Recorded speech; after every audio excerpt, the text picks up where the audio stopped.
আগামী 15 দিন ডিজিটাল মেমোরেশন হবে, সবাই নিজেরাই মোবাইলের মাধ্যমে করবেন। কিন্তু বিভাগ থেকে, সেন্সাস বিভাগ থেকে কিছু লোককে করা হয়তো, আমার বাড়িতেও এসেছিলেন তারা, আজকে সেন্সাস করিয়ে গেছেন, সেন্সাস রিপোর্টে আমার নাম লিখে দিয়ে গেছেন।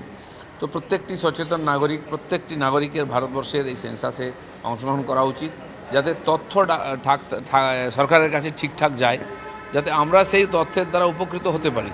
কারণ সরকার যা কিছু সুবিধা দেন ওই তথ্যের আধারেই দেন। তো এটা একটা গুরুত্বপূর্ণ, প্রায় 15 বছর পরে আমাদের দেশে আবার সেন্সাস হচ্ছে। পশ্চিমবঙ্গ তো পিছিয়েই আছে, গত বছর শুরু হয়েছে অন্য জায়গায়, আমরা সবে শুরু করলাম নতুন সরকারে এসে। এর লাভ সবাইকে নিতে হবে আর সরকারের কাছে ঠিকঠাক তথ্য দিতে হবে। পাক জঙ্গি যে হামিম যে ধরা পড়েছে, তার বান্ধবী অর্পিতা সরকারকেও আজকে ধরা হয়েছে এসটিএফ এর জালে, এবং সোশ্যাল মিডিয়ায় হানি ট্র্যাপে মগজ ধোলাই করার কাজটাই অর্পিতা করত। এ ধরনের বিরাট নেক্সাস চলছে, হানি ট্র্যাপ, লাভ জিহাদ, আর সব শেষ পর্যন্ত ওই টেরোরিজম অ্যাক্টিভিটি, পান ইসলামিক যে চক্রান্ত তার সঙ্গে যুক্ত। তো নডিউল ধরা পড়েছে, এর আগেও পশ্চিমবাংলায় বারবার এরকম ধরা পড়েছে। সারা ভারতবর্ষে টেরোরিজম প্রায় শেষের দিকে, কিন্তু পশ্চিমবাংলায় এখনও রয়েছে। আমাদের কাছে বড় চ্যালেঞ্জ এর শেকড় উপড়ে ফেলাটা। তুলমণ্ডলটা 186 কোটি, মানে এখনও চলছে।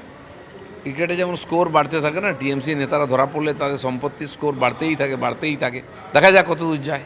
লাস্ট প্রশ্ন, সেটা হলো শুক্রবারই নিয়ে একটা বিতর্ক চলছিল, মুখ্যমন্ত্রী এই কথাটি বলেছিলেন যে শুক্রবারীরা করেছে, সেটা নিয়ে প্রাক্তন মুখ্যমন্ত্রী কবিতা লিখেছেন গুড ফ্রাইডে শুক্রবারই সন্তোষ। সেখানে ছাত্র পেটানো নিয়ে মুখ্যমন্ত্রীর মন্তব্যে এই শব্দবন্ধ যে ব্যবহৃত হয়েছে তার প্রতিবাদ জানানো হয়েছে। কবিতার নাম শুক্রবারীরা। আর কাজ কিছু নাই, এখন কবিতা লিখুন। তখন হ্যাং ব্যাং ঠ্যাং ব্যাঙের ঠ্যাং এইসব লিখতেন।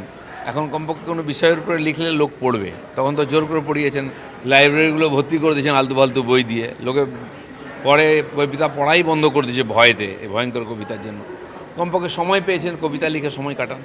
একটা সিরিয়াস বিষয় আপনাকে বলছি, কিছুক্ষণ আগে একটি অনুষ্ঠান হয়, সেখানে সমীক ভট্টাচার্য তার ভাষণ রাখতে গিয়ে বলেন, আমরা পুরোপুরি তোলাবাজি আটকাতে পারিনি। হঠাৎ বিজেপিতে যোগ দেওয়া কিছু লোক এবং আমাদের মধ্যে থাকা কিছু মানুষজন, তাদের মধ্যে একটা সুপ্ত বাসনা ছিল হয়তো, তারা সক্রিয় হয়ে উঠেছে। তো এই ব্যাপারে সক্রিয়, এটা পশ্চিমবাংলার কালচার, বিশেষ করে পলিটিক্যাল কালচার হয়ে গেছে। এই কালচার তো রাতারাতি চেঞ্জ হয় না, আমাদের কাছেও খবর আছে। এবং এর জন্য আমি আমাদের পার্টির লোকেদেরকেও পুলিশে কমপ্লেন করেছি তাদের বিরুদ্ধে। এটা করবে, এটা আমাদের চ্যালেঞ্জ। এই কালচার বন্ধ করবো, আইন শৃঙ্খলার সমস্যা সমাধান করা, তোলাবাজি সিন্ডিকেট বন্ধ করা, এটা রাতারাতি হবে না।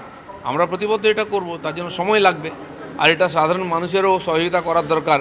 তাদের কাছে আমি আবেদন করব, আপনারা সরকারি মহলে জানান, পুলিশকে জানান, কোনো ঘটনা চেপে যাবেন না, ভয় পাবেন না, আমরা সঙ্গে আছি।